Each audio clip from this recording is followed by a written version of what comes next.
हरियाणा की हर अपडेट के लिए बेल आइकन दबाएं और सब्सक्राइब करें STV हरियाणा न्यूज।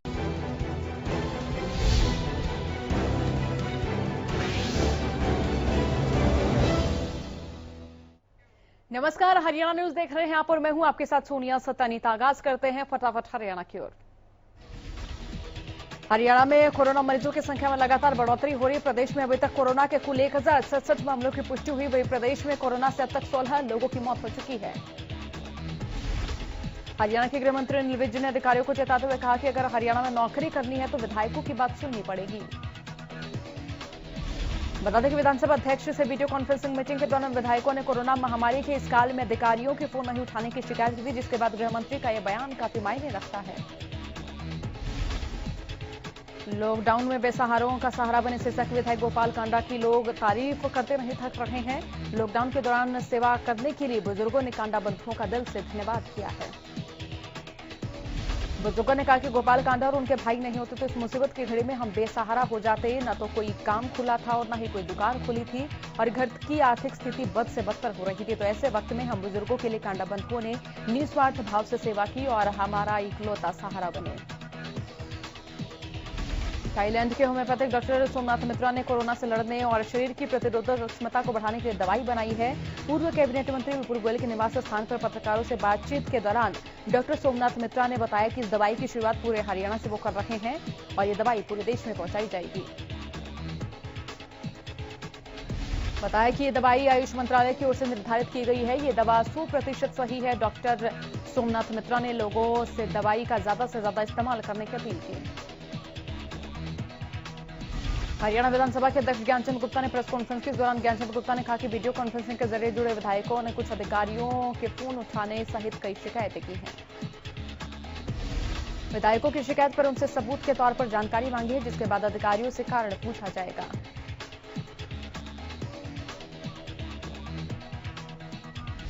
भिवानी में लगातार कोरोना के मामले बढ़ते जा रहे। दोनों मामले सामने आने के बाद स्वास्थ्य विभाग सतर्क है। यहां एक युवक और एक महिला का कोरोना टेस्ट पॉजिटिव पाया गया है। स्वास्थ्य विभाग के अधिकारियों की माने तो खांडसा गांव की महिला अपनी बेटी के घर रेवाड़ी खेड़ाई थी, जिसकी रिपोर्ट पॉजिटिव आई है। और कोरोना का दूसरा मामला तिगड़ाना गांव से है। यहां का कोरोना संक्रमित युवक हरियाणा पुलिस में कार्यरत बताया जा रहा है। फतेहाबाद के अलग अलग जिलों में रह रहे बिहार के 1500 से ज्यादा प्रवासी मजदूरों को बिहार भेजने के लिए प्रशासन ने ट्रेनों की व्यवस्था की। 2 दिनों में सभी प्रवासी मजदूरों को उनके घर भेजने की तैयारी शुरू कर दी है। और ये वजह कि इन सभी मजदूरों को फतेहाबाद के 3 सेंटरों में इकट्ठा किया जा रहा है। इसके बाद सभी मजदूरों को हिसार भेजा जाएगा, जहां से स्पेशल ट्रेन इन प्रवासी मजदूरों को लेकर बिहार जाएगी। फतेहाबाद के एसडीएम संजय बिश्नोई ने बताया कि प्रशासन ने बिहार के प्रवासी मजदूरों के लिए सरकार से स्पेशल ट्रेन की मांग की है, जिसकी मंजूरी मिल गई है। अब 2 दिन के अंदर ही सभी को स्पेशल ट्रेन से इनके घर के लिए रवाना किया जाएगा। कोरोना के दौरान जारी लॉकडाउन की वजह से समाज के हर वर्ग को काफी परेशानी हो रही है। अब लॉकडाउन में रियायतें दी गई हैं और ईद के स्वागत के लिए बाजार खुले हुए नजर आए। कोरोना का खौफ ऐसा कि लोगों ने खरीदारी से दूरी बना ली है, जिसके नूह के दुकानदारों के चेहरों पर मायूसी छाई रही। लॉकडाउन के दौरान सोशल डिस्टेंसिंग का पालन नहीं करने रेवाड़ी के गुड़ बाजार के व्यापारियों पर भारी पड़ गया। जिला प्रशासन ने गुड़ बाजार को अगले आदेश तक बंद करने के निर्देश दिए।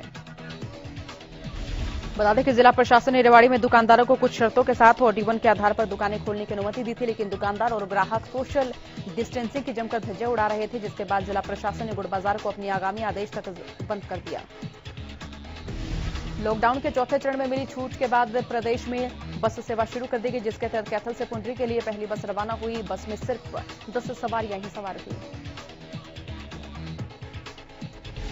इस दौरान सोशल डिस्टेंसिंग का पूरा ध्यान रखा गया। बस सेवा शुरू होने के बाद आम लोगों ने राहत की सांस ली। यात्रियों को मैनुअल टिकट देने से पहले उनकी थर्मल स्क्रीनिंग की जा रही है। अंबाला में पिछले 1 सप्ताह से अभी तक कोरोना का एक भी नया मामला सामने नहीं आया। ऐसे में अंबाला प्रशासन कोरोना को लेकर किसी भी स्तर पर कोताही बरतने के मूड में नहीं है। इसी कड़ी में देश भर की अलग अलग जेलों में बंदियों और जेल स्टाफ के कोरोना पॉजिटिव पाए जाने की खबरों पर अंबाला जेल प्रशासन और स्वास्थ्य विभाग ने संज्ञान लिया है। लंबे इंतजार के बाद ट्रेनों के लिए रेलवे बोर्ड ने सरकार के आदेश पर टिकटों के लिए बुकिंग काउंटर खोल दिए हैं, जिसको लेकर लोगों में खुशी देखी जा रही है। बुकिंग काउंटर खुलते ही भारी संख्या में लोग टिकट बुकिंग कराने पहुंचे। इस दौरान स्टेशन पर सोशल डिस्टेंसिंग का पालन करते हुए महिलाएं और पुरुष अपनी बारी का इंतजार करते दिखे।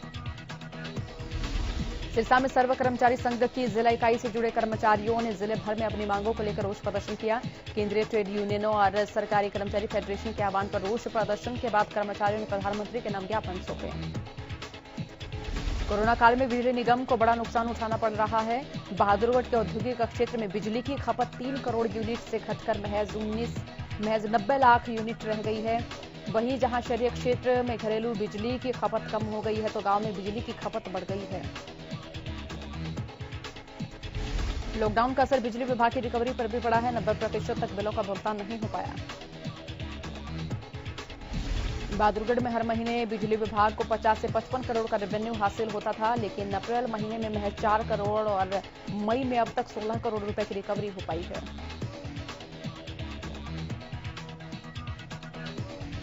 कोरोना संकट के दृष्टिगत लागू लॉकडाउन के चलते सामाजिक संस्थाओं की ओर से संचालित ब्लड बैंक में भी रक्त की कमी आ गई। इसी कमी को दूर करने की कोशिश में सिरसा के शिव शक्ति ब्लड बैंक में रक्तदान शिविर का आयोजन किया गया।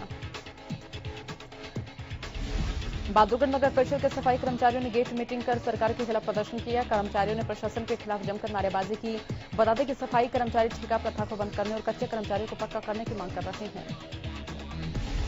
भिवानी के मानहेरू गांव में पुलिस ने एक घर में छापेमारी कर 40 लीटर लाहन और 40 लीटर अवैध शराब बरामद के साथ एक शख्स को भी गिरफ्तार किया। गोहाना के बड़ौता गांव के खेतों में एक किसान ने अपने ही खेत में लगे बिजली के ट्रांसफार्मर पर फांसी लगाकर आत्महत्या कर ली। मृतक के पास एक सुसाइड नोट भी मिला है, जिसमें 2 बहनों पर ब्लैकमेल कर पैसे मांगने का आरोप है। पुलिस ने मौके पर पहुंचकर शव को अपने कब्जे में लिया और पुलिस ने मौके से मिले सुसाइड नोट के आधार पर दोनों बहनों के खिलाफ मामला दर्ज कर मामले की जांच शुरू की। रोहतक की सुनारिया जेल में रेप के मामले में बंद एक कैदी ने बैरक में फांसी लगाकर आत्महत्या कर ली। घटना की सूचना मिलने पर Shivaji colony police Sunaria jail पहुंची और शव को अपने कब्जे में लिया। उचाना में एक युवक ने घरेलू कलह के चलते खुदकुशी कर ली। जानकारी के अनुसार युवक ने अपने पिता की लाइसेंस से रिवॉल्वर से खुद को गोली मारी। सूचना पाकर मौके पर पहुंची पुलिस ने मामला दर्ज कर जांच शुरू कर दी। फरीदाबाद के गांव पल्ला में दबंगई की तस्वीरें सामने आई, जिसमें दर्जनों युवक और महिलाएं हाथों में लाठी डंडे लेकर एक घर के सामने खड़े होकर धमकाते हुए नजर आ रहे हैं।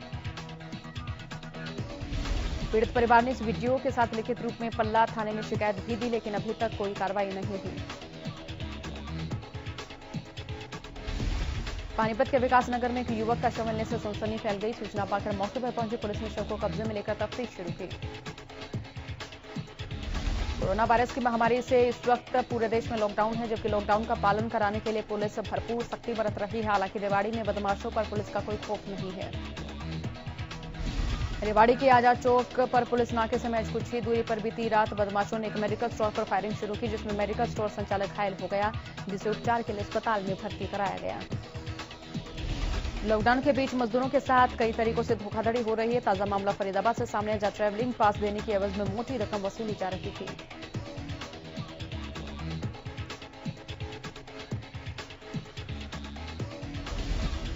सूचना मिलने पर पुलिस ने नकली ग्राहक बनकर इस गोरख धंधे का भंडाफोड़ किया। बताया जा रहा है कि आरोपियों ने 5,000 रुपए की मांग करते हुए 10 मिनट के भीतर ट्रैवलिंग पास देने की बात कही है। 8,000 रुपए दिए जाने पर मोबाइल पर परमिशन मैसेज भेजा गया। इसके बाद पुलिस ने छापेमारी कर आरोपियों को गिरफ्तार किया। नांगल चौधरी के गांव कमानिया में रफ्तार का कहर देखने को मिला, जहां शराब के नशे में धुत ड्राइवर ने सेना की भर्ती कर रहे 2 युवकों को टक्कर मारी। हादसे में दोनों युवक गंभीर रूप से घायल हो गए, जिन्हें उपचार के लिए अस्पताल में भर्ती कराया गया। सूचना पाकर मौके पर पहुंची पुलिस ने मामला दर्ज कर आरोपी कार ड्राइवर की तलाश शुरू कर दी है। सोना के ताबू कस्बे में गोदाम में आग लगने से वहां पर रखा सारा सामान जलकर राख हो गया। घटना विजय चौक के पास बने गोदाम की है, जहां लकड़ी से बने बिजली के बोर्ड रखे गए थे।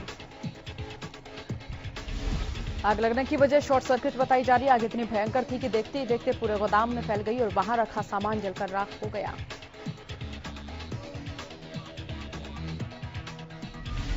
लोगों ने आग लगने की सूचना दमकल विभाग को दी, जिसके बाद दमकल कर्मियों ने कड़ी मशक्कत के बाद आग पर काबू पाया।